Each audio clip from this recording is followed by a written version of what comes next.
কৃষ্ণ কৃষ্ণ শুধু শ্রী কৃষ্ণ। ভজনের সঠিক সময় হচ্ছে বাবা ব্রহ্ম মুহূর্ত। ব্রহ্ম মুহূর্ত কাকে বলে? সূর্য উদয়ের 1 ঘন্টা 36 মিনিট আগে এই সময়ক্ষণকে বলা হয় ব্রহ্ম মুহূর্ত। আর এই ব্রহ্ম মুহূর্তে ভজন করে যত তৃপ্তি পাবে তুমি অন্য সময়ে পাবে না।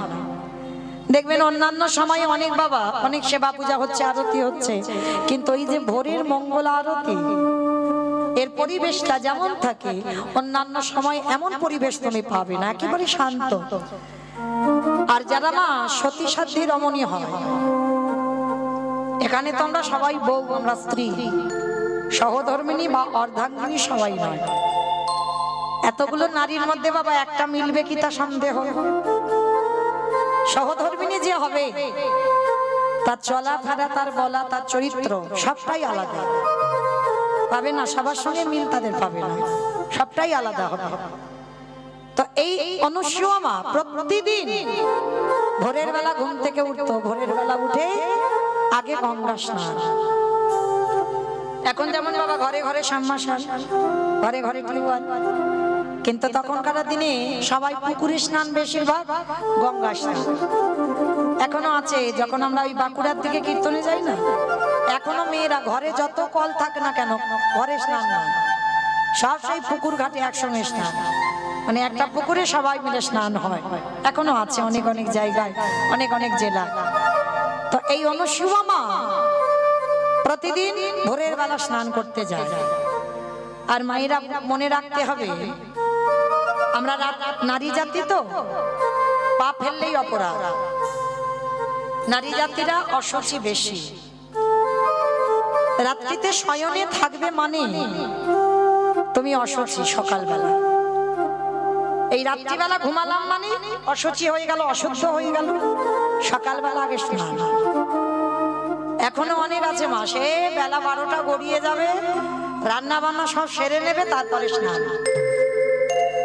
অপরাধ নিও না মা, যেন ভেবে বসো না যে মৌমিতা জ্ঞান দিয়ে যাচ্ছে, না, আমার কথা নয়। লীলার মধ্যে প্রকাশ হচ্ছে, তাই আমি একটু মনে করাচ্ছি, আপনারা জানেন, একটু স্মরণ করাচ্ছি মাত্র। সহধর্মিণী যারা হয় সকালবেলা সবার আগে মা স্নান। ওই রান্না বান্না সবকিছু সেরে নিয়ে তারপরে স্নান নয়।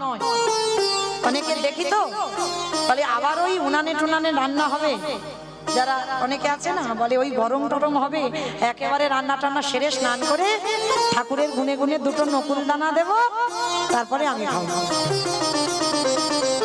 কি গো মায়েরা, রান্নাঘরে যাওয়ার আগে চরণ ধরে আমি বলে যাই, আগে স্নান তারপরে রান্নাঘর, তার আগে নয়। কারণ রান্নাঘরে মা লক্ষ্মী বাস করে, রান্নাঘরে মা লক্ষ্মী বাস করে।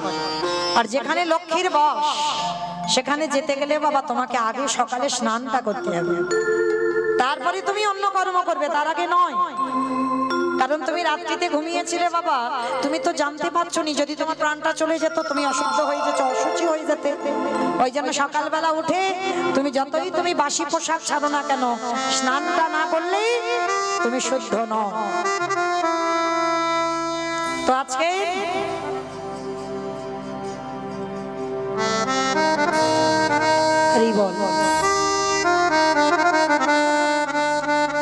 তাহলে মনে রাখতে হবে বাবা, যেতে হবে মা, অসুবিধা কিছু না, আগে আর পরে রেডি হয়ে থাকতে হবে। কখন যে কার ঘরে ধুম করে ঢুকে পড়বে না, সব সময় রেডি হয়ে থাকতে হবে যে কার ঘরে কখন ঢুকে পড়বে। চিন্তার কারণ নাই, আর শোক করতে নাই। কেন জানো? জামা কাপড় পুরানো হয়ে গেলে তো বাদ দিতেই হবে। ঠিক আছে? যখন আমার জীবনে সকাল ছিল তখন কি এমন ছিলাম না? তখন চেহারা আলাদা ছিল। যত বিকাল গড়াবে পরিবর্তন হবে। তাহলে পরিবর্তন যখন হবে, তুমি বছরে একটা জামা কাপড় কি সেই জন্ম থেকে পরছো না তো, ছিঁড়ে গেলে বদলে দিচ্ছ। ঠিক তাই যারা কৃষ্ণ ভক্ত হয় বাবা, তারা জীবনে শোক করে না, মৃত্যুতে তাদের শোক হয় না। কেন? জামা কাপড় পুরানো হয়েছে, বদলে দেহটা চলে গেল মাত্র, আমিটা কিন্তু যাই, আমিটা 15টা দিন এখানে থাকবে, তুমি দেখতে পাবে না। 15টা দিন এখানে থাকবে, 15টা দিন কোথাও যাবে না, 15 দিন পর যাবে। করিব তাহলে যেতে যখন সবাইকে অভিমান শোক করো না, হাসতে হাসতে বিদায় দিতে হয়, কারণ ওই দিন আমার জীবনে একদিন আসবে। কেমন? তাহলে আজকে অনুসুমা মা কি করছে জানো? ভোরের বেলা প্রভাতে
গঙ্গায় গিয়ে স্নান করে বাবা, নিজে স্নান করে ওই কোনো পাত্রে জল নয়, নিজের আঁচলে আঁচলটা ভিজিয়েছে। আর নদীর জলে আঁচলটা ভিজিয়ে ঘরে যখন এসেছে পরিষ্কার, সকাল স্বামী তখন ঘুম থেকে উঠে গেছে। আর স্বামী যখন ঘুম থেকে উঠে গেল, অনুসুমা মা স্বামী যেই বসেছে বিছানা, একটা পাত্র দিয়েছে, চরণ দুটো পাত্রে রেখে নিজের আঁচলের জলটা নিগড়ে স্বামীর চরণে দিচ্ছে। এটা নিত্য। আর স্বামীর চরণে দিয়ে সেই চরণ ধৌত করা জল অনুসুমা মা প্রতিদিন সকালে পান। কি গো মায়েরা, সকাল সকাল স্বামীর পায়ে প্রণাম দাও তো। আমার দাদা ভাই বাবারা ভালো বলতে পারবে, তোমরা বলতে পারছো না। কি দাদা ভাই বাবারা, আমার মায়েরা প্রণাম টনাম করে তো সকাল হলে? প্রণাম করার আর নেই, দিন নেই। বলে কে কারে করে তার ঠিক নেই। আমরা তো সতীর উপরে গো, যারা সতী নারী হয় মনে রাখবে, ওই যে আমরা বললাম আমরা বউ, আমরা স্ত্রী, আমরা সহধর্মিণী নয়। যারা সহধর্মিণী হবে বাবা, তাদের নিত্য প্রাত সকালবেলা ঘুম চোখ খুলবে, আগে পতির চরণ ধুলাটা, এটা নিত্য করতে হয়।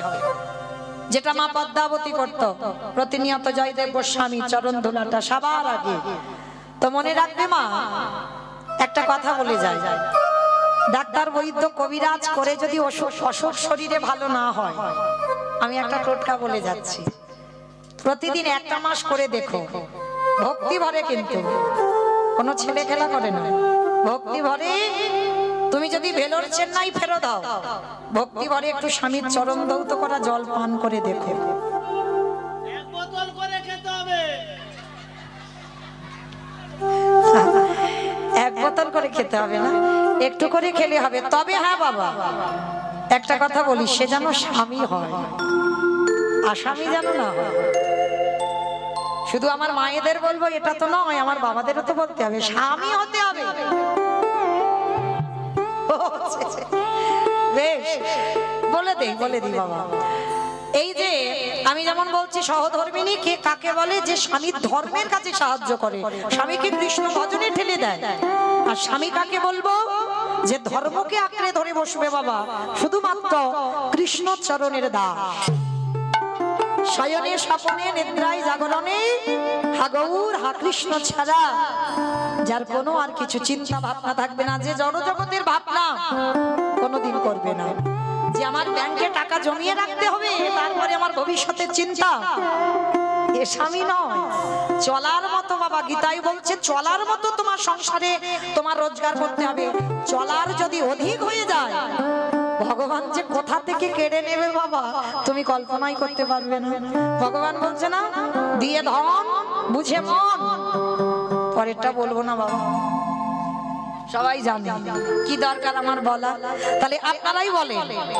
তাহলে ভগবান শিক্ষা দিয়েছে সংসার জীবনে বাবা অর্থ রোজগার করতে হবে, কিন্তু এই নয় বাবা যে কোন ব্যাংকে টাকা রাখবো আমি খুঁজে পাচ্ছি না জায়গায়। মহাপ্রভু শিক্ষা দিচ্ছে বিষয় ইস্যু অনাসক্তি, বৈরাগ্য পালন করতে হবে। বৈরাগ্য, সংসারে থেকে বৈরাগী হওয়া যায় বাবা, আমরা পারি না, তাই আমরা মানতে পারি না, আমরা বিশ্বাস করি না। সংসারে থেকে বৈরাগ্য হওয়া যায় কিরকম না, বিষয় ইস্যু অনাসক্তি, মানে বিষয়ের প্রতি আসক্তি থাকবে না। কোন বিষয় বাবা? জায়গা জমি গাড়ি বাড়ি টাকা পয়সা এই বিষয়? দূর, মহাপ্রভু এই শিক্ষা দেয়নি। তাহলে কোন বিষয়ের কথা বললো? আমাদের ইন্দ্রিয়ের বিষয়, আমাদের 10 ইন্দ্রিয়। তুমি ভক্তি পথে যেতে গেলে বাবা তোমার ইন্দ্রিয়গুলোকে একটু একটু করে গুটিয়ে নিতে হবে। 10 ইন্দ্রিয়ের বিষয়ের কথা বললো। যেদিন তোমার জিহ্বার লালসা চলে যাবে বাবা, সেদিন জানবে তোমার জিহ্বার একটু বৈরাগ্য হয়েছে। যেদিন তোমার কর্ণ কোনো আজে বাজে কথা শুনতে চাইবে না, একটু গীতা পাঠ, ভাগবত পাঠ, একটু কৃষ্ণ নাম, যেদিন তোমার কান সেদিকে যাবে, সেদিন জানবে কানের বৈরাগ্য হয়েছে। যেদিন তোমার দুটো চোখ ভগবান ছাড়া আর কিছু দেখতে ভালো লাগবে না, সাধুগুরু বৈষ্ণব চরণ ছাড়া, সেদিন জানবে চোখের বৈরাগ্য হলো। যেদিন তোমার দেহ স্পর্শ থেকে চলে যাবে, অনেকের জীবনে বাবা একটা অনুভূতি থাকে, যার হৃদয়ে বৈরাগ্য আসবে বাবা অনুভূতি চলে যাবে। অনুভূতি মানে কোন অনুভূতি? যে আমাকে কোনো পুরুষ স্পর্শ করলো না আমাকে কোনো নারী স্পর্শ করলো, যেটা তুমি বুঝতে পারবে না, তোমার মধ্যে কোনো অনুভূতি আসবে না, তাহলে জানবে তোমার দেহের বৈরাগ্য হয়ে গেল।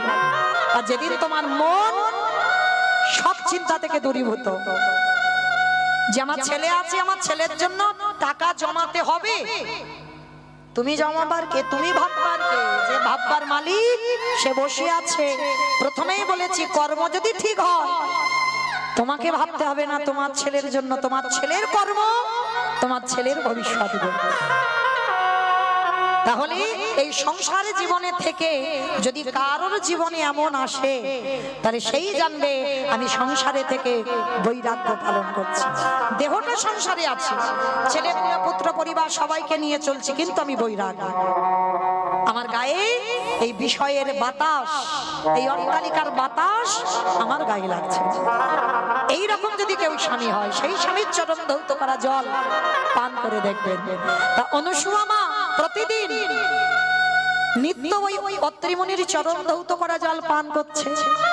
অত্রিমণি আজকের বলছে, অনুসূয়া তুমি রোজ রোজ তোমার এত ভক্তি, বড় সন্তুষ্ট, কিছু চাও?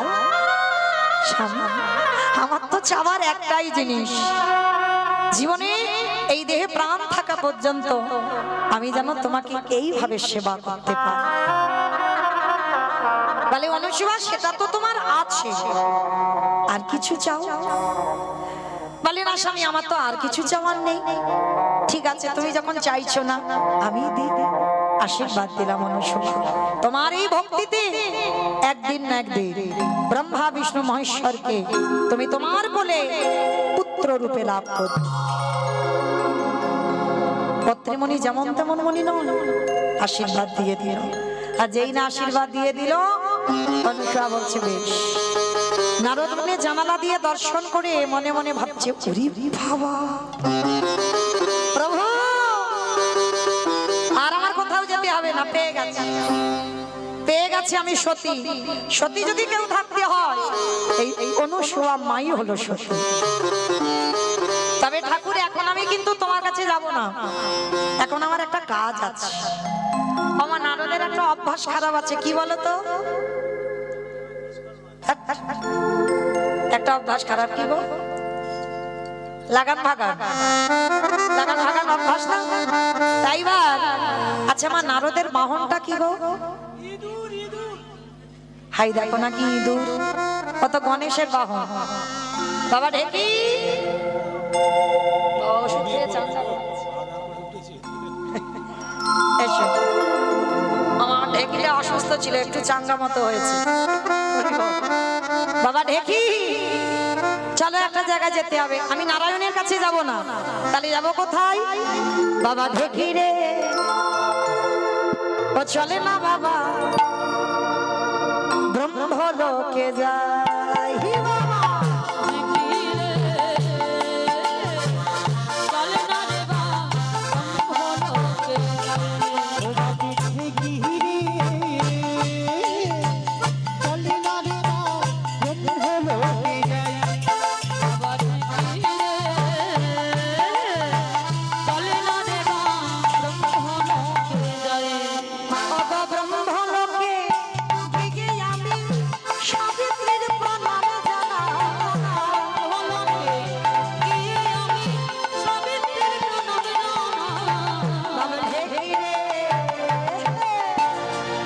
চলে না রে বা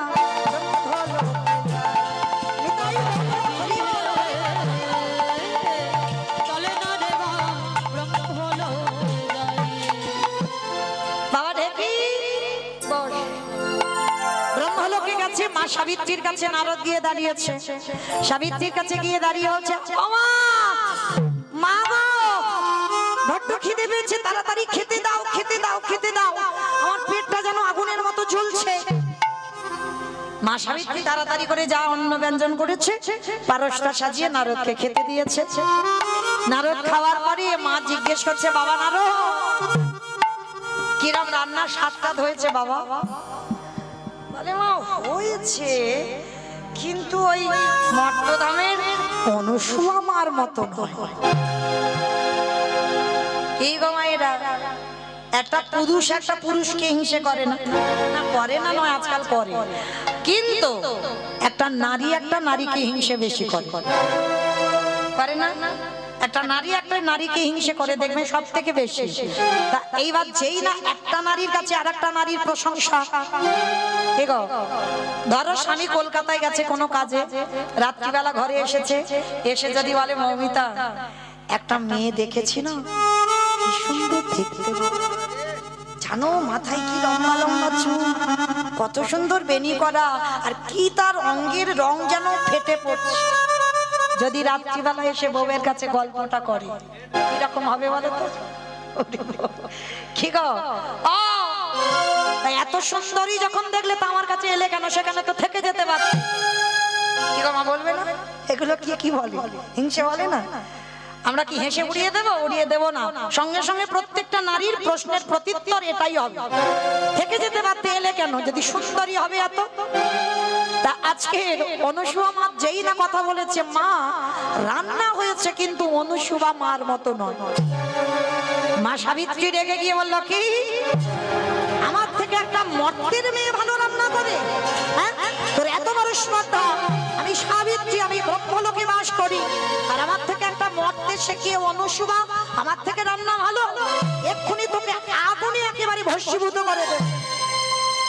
নারদ মুনির উপরে যে এত রেগে গেছে, মা প্রাণ ভয়ে ছুটতে ছুটতে এসে বলছে, বাবা ঢেকি তাড়াতাড়ি চল, তাড়াতাড়ি চল, এখানে আর থাকা যাবে না। ঢেকির পিঠে চড়ে বলছে, বাবা চল। এক জায়গায় আগুন দাউ দাউ করে জ্বলছে, আর এক জায়গায় যাই। বাবা ঢেকি রে, চলে না রে বা শিবলোকে যাই। বাবা উলুধ্বনি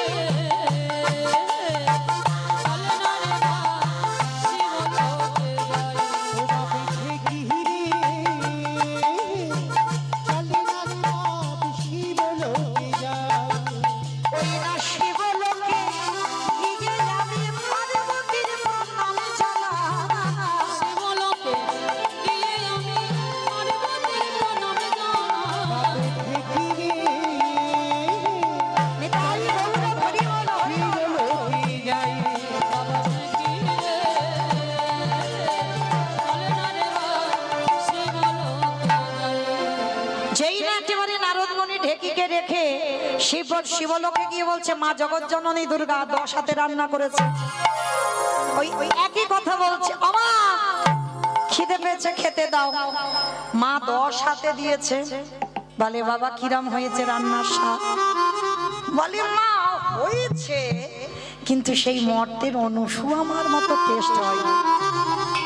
জগৎ জননী এমনি তো রণচণ্ডী বাবা, যেই না কথাটা শুনেছে অপদার্থ, তোর এত বড় সুবর্ধা, আমার থেকে একটা নারী ভালো রান্না করে দেখাচ্ছি মজা দ্বারা।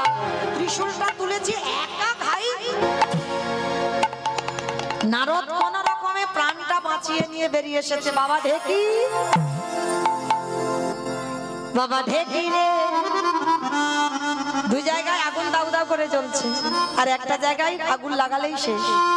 চলে না রে বা বৈকুণ্ঠেতে যাই। বাবা ঢেকি রে, চলে না রে মা বৈকুণ্ঠে যাই। ওই বৈকুণ্ঠেতে গিয়ে আমি লক্ষ্মীর প্রণাম জানাই। বৈকুণ্ঠেতে গিয়ে আমি লক্ষ্মীর প্রণাম জানাই।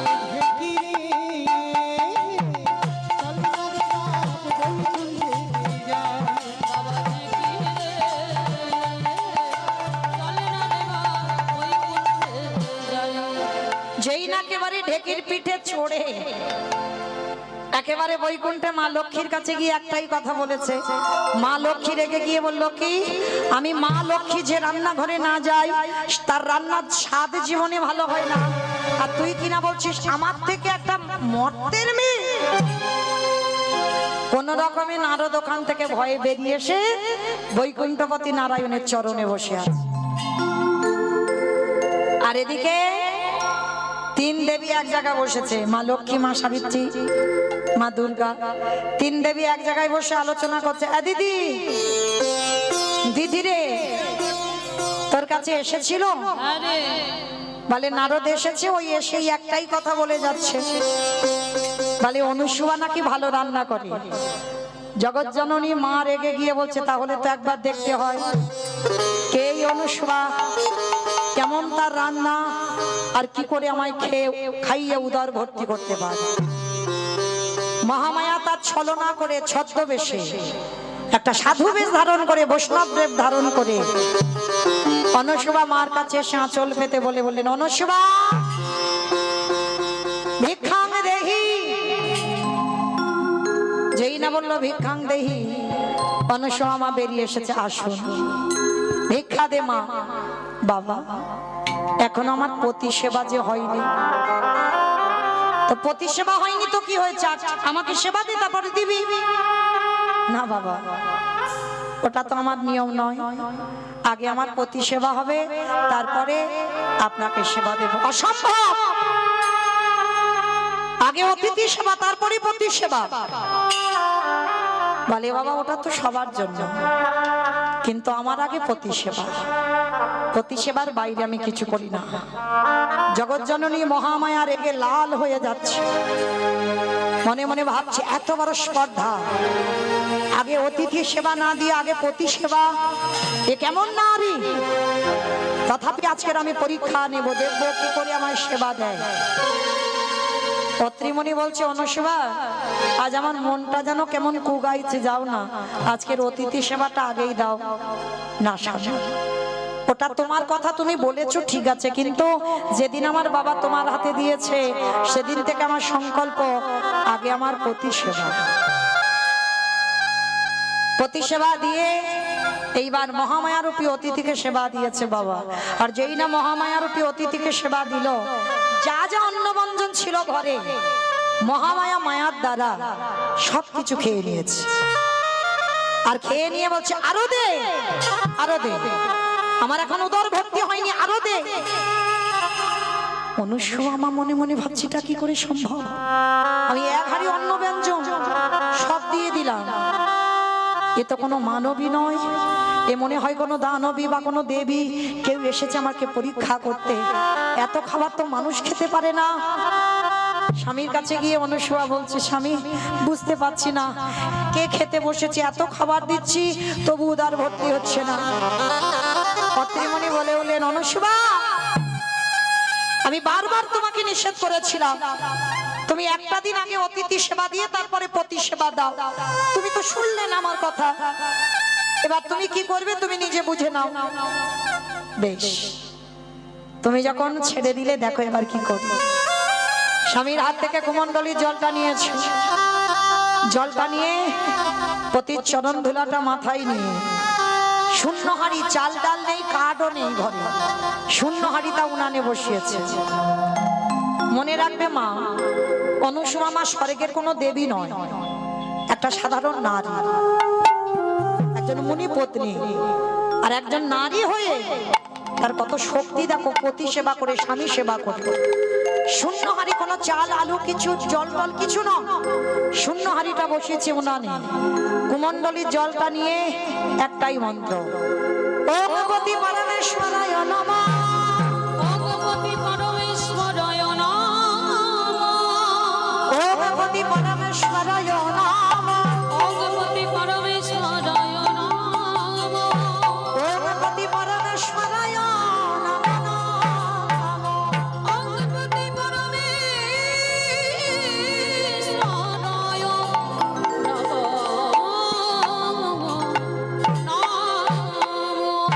শূন্য হাঁড়িতে যেই না জলটা ছিটিয়ে দিল, সঙ্গে সঙ্গে বাবা অন্ন ব্যঞ্জন পরিপূর্ণ। চমকে উঠল অনুসুয়া,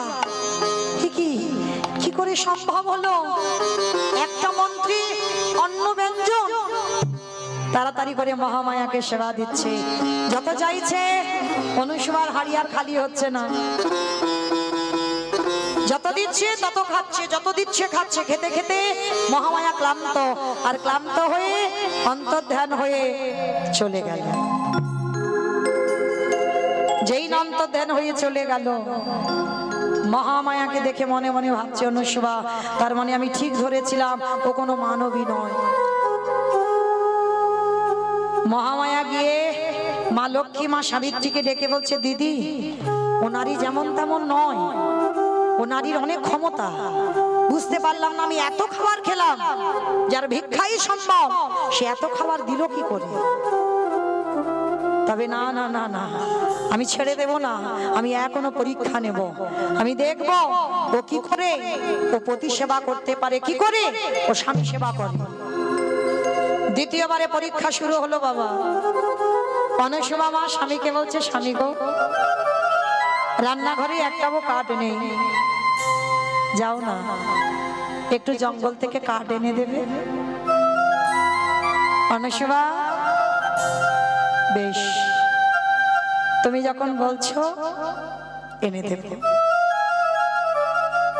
অত্রিমণি গেল জঙ্গলে কাঠ কুড়াতে, আর মহামায়া ছদ্মবেশে পরীক্ষা করবে বলে একটা সাধু বেশ ধরে বসে আছে। আর যেই না অত্রিমণি কাঠের বোঝাটা মাথায় নিল, শরীর ক্ষীণ হয়ে গেল। হঠাৎ সুস্থ সবল মানুষ, শরীর ক্ষীণ হয়ে এলো। দেখি আমার শরীরের বল ক্ষমতা নেই, আমার এমন শরীর ক্ষীণ হয়ে যাচ্ছে কেন? আর ওই কাঠের বোঝা নিয়ে আস্তে আস্তে মহামায়া সাধু বেশ ধরে আছে, কাঠের বোঝাটা সাধু যেই না সাধু রঙে পড়ে গেল, মহামায়া রাগান্বিত হয়ে বললেন, তবে রে অপদার্থ দুরাচার, আমার তপস্যা ভঙ্গ করে দিলি, আমি এই মুহূর্তে তোকে অভিশাপ দিয়ে দিলাম, তোর সর্বাঙ্গে ভরে যা গলিত কুষ্ঠ ব্যাধি, চরণে আছা।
আর খেয়ে পড়লেন।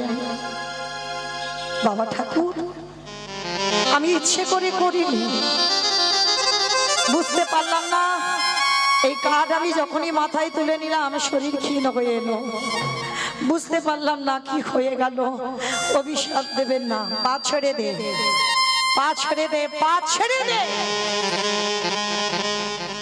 শুধু অভিশাপ না, এই মুহূর্তে তোকে আমি আরো অভিশাপ দিলাম।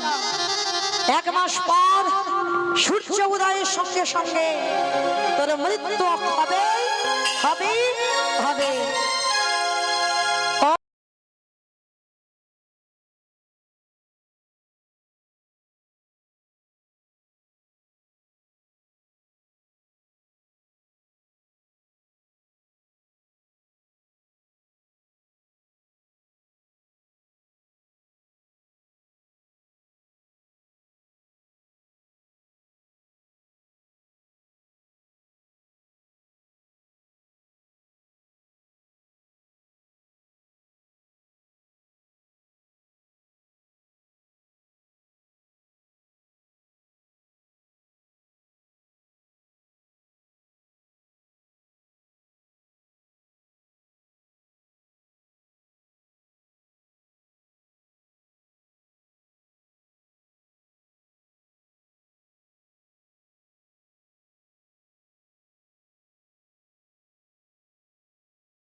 অনুসুয়া,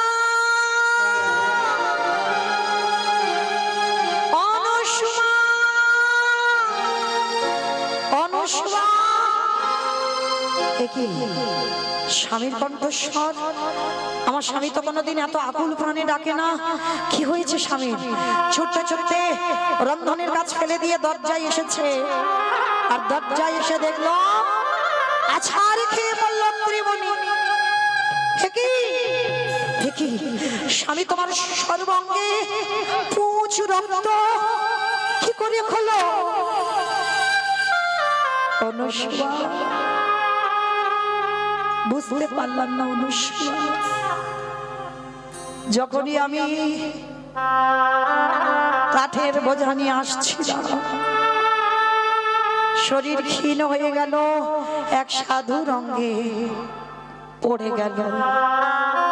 আর সেই সাধু আমায় অভিশাপ দিল, তার তপস্যা ভঙ্গ করার অপরাধে সর্বাঙ্গে ভরে যাবে কুষ্ঠ ব্যাধি। না না, হলো না অনুসুয়া, শুধু কুষ্ঠ রোগ হয়নি, আমাকে আরো অভিশাপ দিয়েছে। 1 মাস পর সূর্য উদয়ের সঙ্গে সঙ্গে আমার মৃত্যু হয়ে যাবে। না না,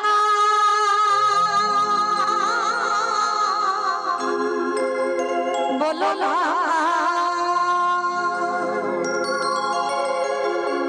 আমি আর সইতে পারি না।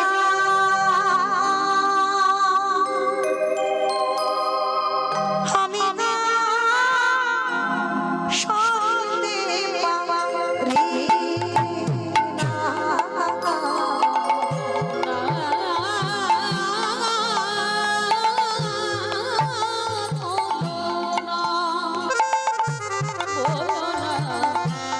আমি আর সহিতে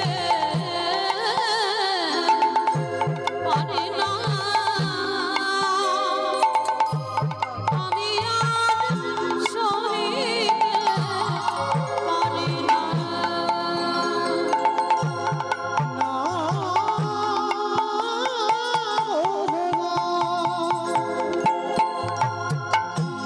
চিরদিন ছিছধনে যে আমারে ছাড়িয়া তুমি যেও না, আমারে ছাড়িয়া তুমি যেও না।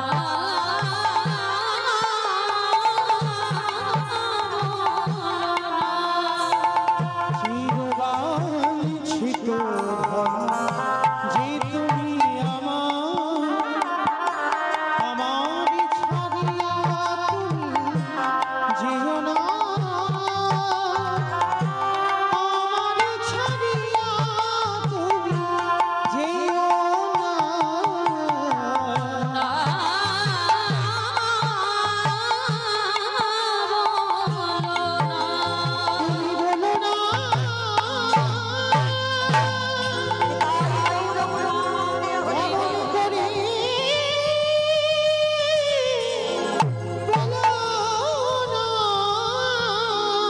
আমায় বলো না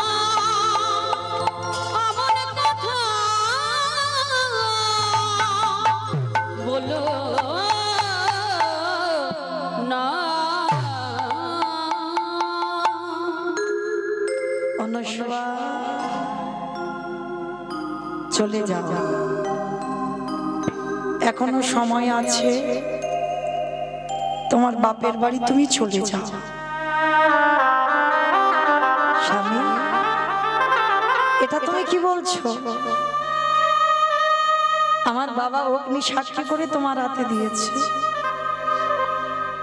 তাহলে যে কটা দিন সুখ ছিল সে কটা দিন তোমার কাছে ছিল, আর জীবনে যে কটা দিন দুঃখ থাকবে সে কটা দিনও তোমার কাছে থাকবে। অনুসুয়া, তুমি বুঝতে পারছো না এই রোগটা হচ্ছে ছোঁয়াচে রোগ।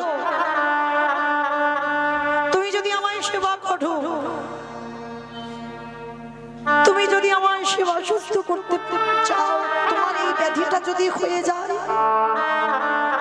আমি তো মরে যাব সেই 1 মাস পর। তোমার কিছু হলে তোমাকে কে দেখবে গো?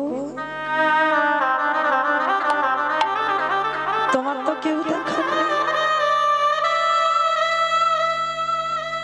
তাই তুমি চলে যাও, আর থেকো না আমার কাছে। চলে যাও না স্বামী। আমি ছোটবেলা থেকে আমার বাবার মুখে শুনতাম, যদি কোনো ব্যক্তি অপরাধ করে,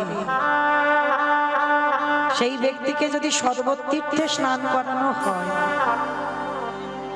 তার নাকি ব্যাধি ভালো হয়ে যায়। আমি নিয়ে যাব তোমার সর্বতীর্থে স্নান করাতে। অনুশিবা পারবে না, পারবে না অনুশিবা, পারবে না। আমাকে ভালো করতে তুমি পারবে না। আমার শরীরের মাংসগুলো গলে পচে যাচ্ছে, দেখো আমার মাংসগুলো পচতে পচতে পড়ে যাচ্ছে। চলে যাও, চলে যাও অনুশিবা। অনুশিবা স্বামীর চরণ দুটো ধরে বলছে, স্বামী, যে সুখের জন্য ঘর বেঁধেছিলাম, ভাবিনি সেই সুখের ঘর আজ এমন করে ভেঙে যাবে। কিন্তু আমি কথা দিলাম, আমি তোমাকে সুস্থ করে ফিরিয়ে আনবো। কে বলেছিল দয়াময় এমন সংসার দিতে? বলো না, কে বলেছিল? আমি তো তোমার কাছে চাইনি আমাকে সুখ দাও, আমাকে শান্তি দাও, কোনোদিন বলবো না। সুখের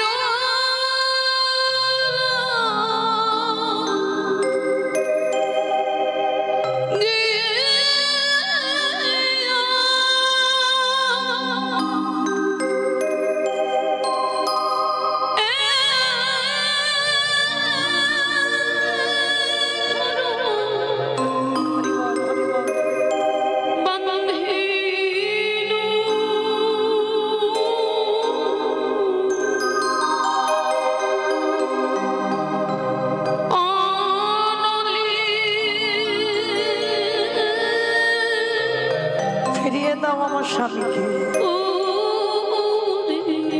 ফিরিয়ে দাও। গেল রে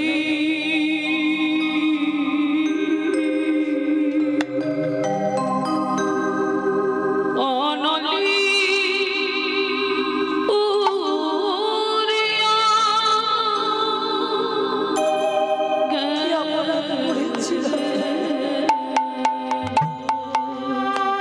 কি অন্যায় করেছিলাম, আর যে বইতে পারি না।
আজ জনম দুঃখী মায়া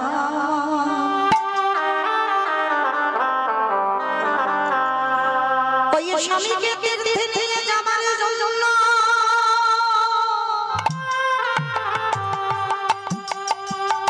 ওই কাঠের গাড়ি তৈরি করবো গাছের শিকড়ে কেটে আজ স্বামীকে গাড়ির উপরে তুলে টানতে টানতে নিয়ে